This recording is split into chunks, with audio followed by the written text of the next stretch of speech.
reconnais, vous. Vous êtes fidèle. Et je vous en remercie. Vous me connaissez, Gilles Le Peintre, et je continue aujourd'hui, maintenant, avec ma collection Les Grands de ce monde. Vu le battage médiatique, je pense que vous n'avez pas eu le mal à reconnaître le personnage en situation. Pour moi, cette œuvre s'appelle « Pour quelle destination ?» Car c'est bien là tout l'enjeu. L'histoire est-elle source de méditation? Est-elle riche d'enseignements? Je n'en suis pas certain. En d'autres temps, de tristes mémoires, sur des champs de ruines,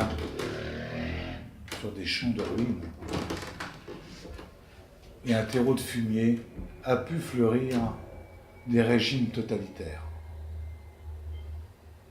Sans doute je rentre dans une phase dépressive avec ce tableau, mais en tous les cas, c'est une grande source d'interrogation. Car pour quelle destination? Celui d'avant a pu vous apparaître terne, malgré qu'il soit coloré. Il le fut. Mais ici, on ne sait vraiment pas où on va. Et c'est une grande inquiétude qui n'a pu fleurir que sur le désespoir, l'inquiétude d'individus. L'angoisse collective se propage et c'est une véritable force.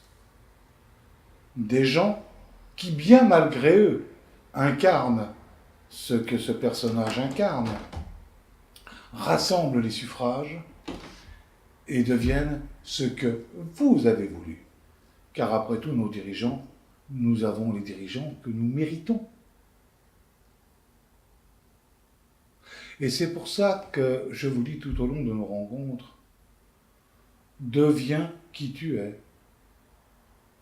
Deviens toi-même, sois critique, prends de la distance. Inspiré d'une affiche des années 30 qui annonçait à New York un nouveau trajet ferroviaire, j'ai ici reconstruit à partir de ces années tumultueuses une affiche très actuelle, où effectivement le personnage, tête d'affiche et tête de locomotive, entraîne dans ses wagons son peuple.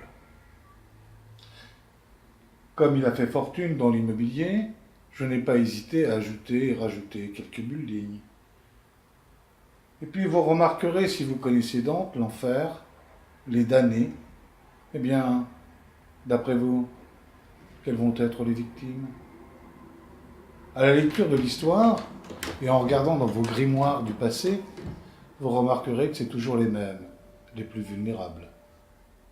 Alors, restez critique. Reste toi-même. Deviens qui tu es. Et je rajouterai, à la manière de William Reich, tu es ton seul libérateur. À bientôt! Et si vous avez aimé, cette rencontre un peu lourde et chargée, mais c'est guidé par l'actualité, n'hésitez pas de rentrer en contact. Bon, abonnez-vous, c'est la moindre des choses. Et puis, un petit like. Allez, je compte sur votre générosité. À bientôt!